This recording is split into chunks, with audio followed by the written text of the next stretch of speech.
Hello viewers, आज जो movie explain हम करने वाले हैं उसका नाम है बीइंग साइरस, जो एक मिस्ट्री और थ्रिलर मूवी है। मूवी की कहानी की शुरुआत में एक लड़के को दिखाया जाता है जिसका नाम होती है साइरस और उसके साथ एक पैसे भरा बैग होती है। साइरस यहाँ पर अपनी जिंदगी के बारे में सोचती है। वो एक अनाथ है और अनाथालय में अपनी बड़ी बहन के साथ बड़ी हुई है। उनकी जिंदगी में कोई रंग नहीं थी, कोई आनंद नहीं थी। हमेशा ही साइरस को मार खाना पड़ती थी। ऐसे ही बेरंग था उनकी जिंदगी। धीरे धीरे वो बड़ी होती है और जिंदगी जीने की लड़ाइयाँ शुरू होती है। यहाँ पर कहानी में दिखाया जाता है साइरस को, वो एक रिटायर्ड भास्कर जो मूर्तियां बनाती है जिसका नाम होता है दिनेश चेतना, उनके घर के सामने खड़ी होती है। दिनेश चेतना अपनी पत्नी कैटी के साथ मुंबई से दूर एक हिल स्टेशन पांचगनी में रहती है। साइरस उन्हें परिचय देती है कि उसका नाम साइरस है, वो जमशेदपुर से आया है। यहाँ पर साइरस कहती है कि वो भी भास्कर बनना चाहती है, सीखना चाहती है और दिनेश की बहुत तारीफ भी करती है। दिनेश जो न्यूज़पेपर में एक असिस्टेंट के लिए इश्तेहार दिया था और साइरस उनके असिस्टेंट बनना चाहती है। दिनेश और कैटी को साइरस अच्छी लग जाती है और दिनेश साइरस को अपने असिस्टेंट बना लेती है। ऐसे ही साइरस उनके साथ घुल मिल जाती है, उनके परिवार की हिस्सा बन जाती है। यहाँ पर कैटी को दिखाया जाता है कि कैटी साइरस को अलग नजर से देखती है, उसके नजदीक आना चाहती है। साइरस भी ये समझती है और दोनों में काफी नजदीकियां चली जाती है।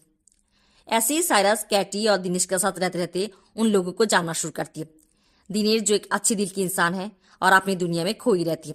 उधर कैटी जो हंसी आनंद में अपनी जिंदगी जीना चाहती है और दिनेश जो अपनी ख्यालों में खोई रहती है, उसके साथ मैरिड लाइफ में खुश नहीं थी, वो बोर हो गई थी।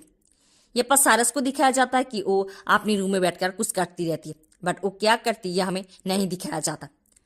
यहाँ पर दिनेश के छोटे भाई फारूक को हम देखते हैं और उसके पिता फादुन जी को। फारूक अपने पिता फादुन जी को चीट करती है। फादुन जी की एक बड़ी सी बिल्डिंग है मुंबई में। फारूक उसे हथिया लेती है और फारूक अपनी सी छोटी एक लड़की टीना को शादी करती है। फारूक की इस हरकत के बाद दिनेश अपने छोटे भाई फारूक और अपने पिता फादुन जी के साथ कोई रिश्ता रखने में इंटरेस्ट नहीं थी। यहाँ पर कहानी में ये दिखाया जाता है कैटी की मन में कोई प्लान चल रही है। वो एक पैसा भरा पैकेज साइरस को देती है और कहती है कि ये पैकेज ले जाकर उसकी ससुर फादुन जी को देने के लिए। पहले तो साइरस मना कर देती है। यहाँ पर कैटी उसे समझाती है कि अगर साइरस उसकी बातों के अनुसार चलती है वो लोग माला माल हो जाएगी। ऐसे वो साइरस को मना लेती है। साइरस जाकर फादुन से मिलती है और उन्हें परिचय देती है कि वो कैटी और दिनेश की दोस्त है। फादुन जी को वो पैसे भरा पैकेट देती है और फादुन जी के साथ बातें करते करते उसकी रूम के अंदर जाना चाहती है। फादुन जी मना करती है, कहती है कि फारूक रूम के अंदर चली आएगी क्योंकि रूम के अंदर एक दरवाजा है और अगर उन लोगों को देख लेती है तो फारूक फादुन जी को बहुत डांटेगी, मारेगी भी। कभी कभी तो फारूक उसे खाना भी नहीं देती, उन्हें भूखा रहना पड़ती। ये सारी बात सुनकर साइरस को बुरा ही लगती, वो चली जाती। अगले ही दिन कैटी साइरस के साथ एक रेस्टोरेंट में मिलती है और उसे चॉकलेट भरा एक पैकेट देती। कहती है कि चॉकलेट फादुन जी को बहुत पसंद है और ये ले जाकर फादुन जी को देने के लिए और उनके साथ दोस्ती करने के लिए। यहाँ पर कैटी साइरस को एक मोबाइल फोन भी देती है उसके साथ कम्युनिकेट करने के लिए। साइरस और चॉकलेट ले जाकर फादुन जी को देती है। फादुन जी चॉकलेट देकर बहुत खुश हो जाती है। उस दिन वो साइरस को अपने रूम के अंदर आने देती है और खुद बैठकर चॉकलेट की मजा ले रही होती। तब यहाँ पर फारूक चली आती है, आकर डांटना शुरू करती है फादुन जी को।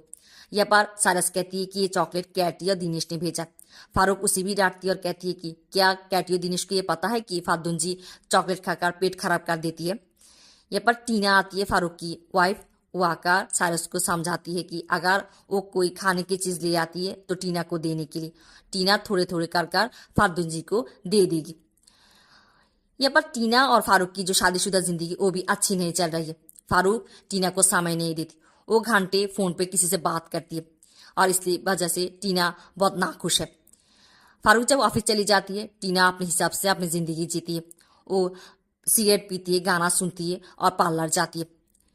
ये पर फारूक जो घंटे किसी से बात करती है और किसी से नहीं, कैटी से बात करती है। कैटी के साथ उसकी एक्स्ट्रा मैरियल अफेयर है। कैटी अपनी पति दिनेश को प्यार तो करती थी, बट दिनेश जो अपने ख्यालों में खोई रहती है और उसकी बेरुखी की स्वभाव के कारण वो अब दिनेश से प्यार नहीं करती। वो एक अच्छा और सचल जिंदगी चाहती है। यह बात दिखाया जाता है कि पड़ोसी के कुत्ते के कारण फारूक की पाँव में मोच आती है। वो डॉक्टर के पास जाती है टीना को लेकर। यह पर डॉक्टर के पास इलाज कराती है। इंस्पेक्टर लावली आती है डॉक्टर के पास इलाज कराने के लिए। यह पर जब वो टीना को देखती है, उसके साथ बातें शुरू करती है, उसके साथ दोस्ती करना चाहती है। यह पर टीना भी अपनी गर्दन की इलाज कराती है डॉक्टर से और यह पर गलती से अपनी चेन रख कर चली जाती है। डॉक्टर पीछे से उन लोगों को बुलाती है, वो लोग चली जाती है। इंस्पेक्टर लावली जब ये देखती है वो इस चेन को खुद ले लेती है और कहती है कि वो टीना को देगी। इसी बहाने वो टीना को पुलिस स्टेशन बुलाएगी और उसके साथ बातें कर पाएगी। कैटी यहाँ पर टीना और फारुक जी को मारने के लिए साइरस को मना लेती है। वो टीना और फारुक जी को मारकर फारूक के साथ रह पाएगी, जो साइरस नहीं जानती। वो साइरस की समझाती है कि वो साइरस को अपनी पूरा प्लान बाद में समझाएगी। ऐसे वो साइरस को मनाती है और फारूक के घर भेजती है। साइरस जाकर ये देखती है कि फारूक घर पे नहीं है, ऑफिस में है। उधर टीना इत्तेफाक से पुलिस स्टेशन गई हुई है।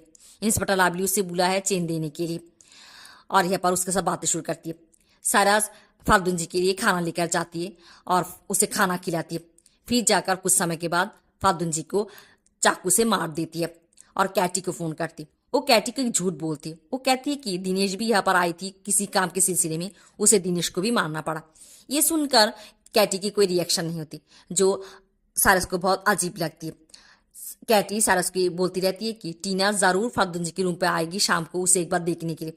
जैसे ही हो साइरस टीना को मार देने के लिए और ये पर साइरस फोन छोड़ देती और ये पर साइरस बैठकर कुछ पी रही होती है और कुछ सोच रही थी। वो दो चार मील का ये समझ जाती है कि कैटी उसके बाद फारुक जी और टीना को मारकर फारूक के साथ रहना चाहती।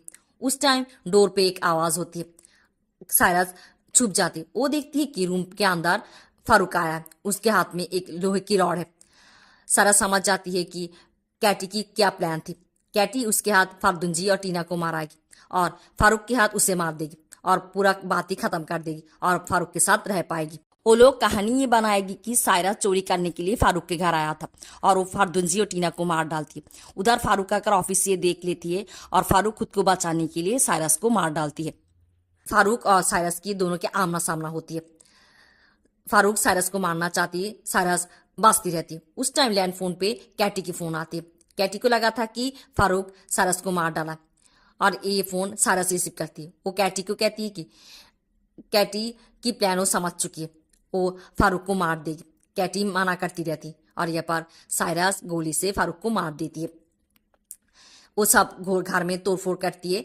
फिर जाकर कैटी को मोबाइल फोन से फोन करती। वो कैटी को बताती है कि कैटी उसे क्या फंसाएगी, वही पहले से कैटी के साथ खेल रही है। कैटी यहाँ पर चिल्लाती रहती है और साइरस फोन छोड़ देती और लापता हो जाती। टीना घर में आकर ये देखती है कि फारूक और फारुक जी को किसी ने मार डाला है। उधर इंस्पेक्टर लावली कैटी और दिनेश को मुंबई पुलिस स्टेशन बुलाती है पूछताछ के लिए।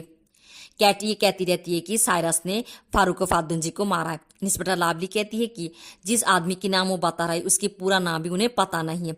और इंस्पेक्टर लावली जो 5 गने आया था कैटी और दिनेश के साथ जो साइरस रहती थी उसकी रहने की कोई सबूत भी इंस्पेक्टर लावली को 5 गने में नहीं मिला।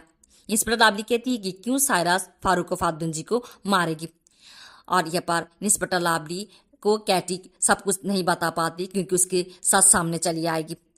इंस्पेक्टर लावली कहती है कि वो लोग मुंबई आया था फारूक जी और टीना को मारने के लिए।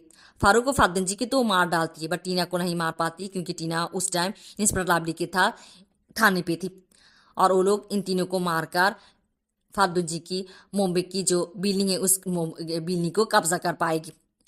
यहाँ पर वो इंस्पेक्टर लावली कहती है वो पिस्तौल और चाकू कहाँ पर जिससे वो फारूक और फारुक जी को मारा है। कैटी कहती है कि वो नहीं मारा है, वो उस टाइम 5 गने में ही थी बट इंस्पेक्टर लावली उसकी बात को विश्वास नहीं करती। यहाँ पर ये दिखाया जाता है कि साइरस कैसे उन लोगों को फंसाया।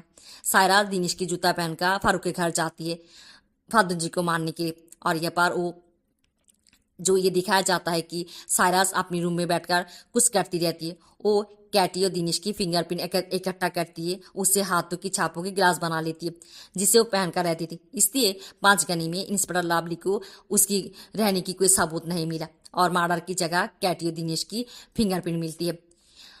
कैटी ये भी कहती है कि मोबाइल फोन से साइरस उसे फोन किया था। इंस्पेक्टर लावली कहती है कि उस मोबाइल फोन की सिम कार्ड कैटी के नाम से रजिस्टर्ड है। कैटी की थी वो मोबाइल फोन वो साइरस को दिया था बट इंस्पेक्टर लावली कैटी की किसी की बात पर विश्वास नहीं करती। वो उन लोगों को से ये मानना चाहती है कि कैटी और दिनेश ने ही फारूक और फारुक जी को मारा है। यहाँ पर कैटी बहुत गुस्सा हो जाती है। एक टाइम इंस्पेक्टर लावली को मुक्का मार देती है और यहाँ पर उनकी बांसने की जान खत्म हो जाती है। यहाँ पर 1 साल के बाद टीना को हम देखते हैं कि फारुक जी को इस बिल्डिंग को बेचने के लिए खरीदार को ले आती है, उनसे बातें कर रही होती है और जब दरवाजे से उनसे बाहर करती है तब यहाँ पर दरवाजे के सामने आकर साइरस खड़ी होती है।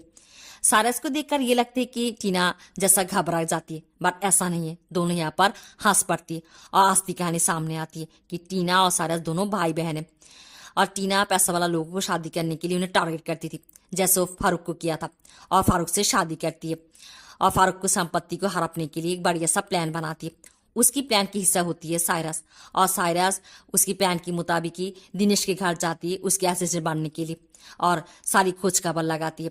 और ऐसे ही फारूक और फातिन जी की हत्या और कैटी और दिनेश को फंसाना, फिर जाकर उन्हें जेल भेजकर टीना की प्लान सक्सेस होती है और उन लोगों को संपत्ति और पैसा मिलती है।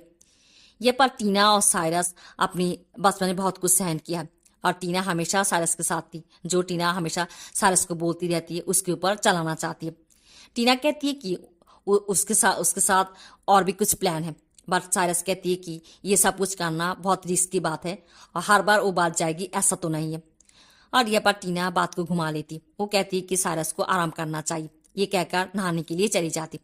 वो जाने के बाद साइरस की नजर यहाँ पर न्यूज़पेपर पर पड़ती है। वो देखती है कि टीना मैट्रिमोनियल साइट पे फिर एक बार यहाँ पर गोल कर एक चिन्ह लगाया। साइरस समझ जाती है कि टीना क्या चाहती। यहाँ पर साइरस बहुत सारा पैसा लेकर अपनी बहन टीना को हमेशा के लिए छोड़कर भाग जाती है। उधर हम जेल के अंदर कैटी और दिनेश को देखती है। कैटी को अपनी गलती की एहसास होती। उसे दिनेश के साथ ही खुश रहना चाहिए था और उसे लगता है कि उसकी लालसा के कारण उसकी परिणाम है। और ये पर फिर एक बार कहानी सारस के पास आती, जहाँ से सारस हमें ये कहानी बोलना शुरू कर दिया था। सारस कहती है कि वो ये सब कुछ और नहीं करना चाहती। वो हमेशा से अपनी जिंदगी में शांति चाह और आज़ादी से अपनी जिंदगी जीना चाह, जो उसे फाइनल नहीं मिला है। वो अब अपनी जिंदगी अपनी तरह से जिएगी। और ऐसे यहाँ पर इस मूवी की खत्म होती और इसलिए इस मूवी के नाम भी बीइंग साइरस होती, क्योंकि साइरस अब अपनी जिंदगी अपनी तरह से जिएगी।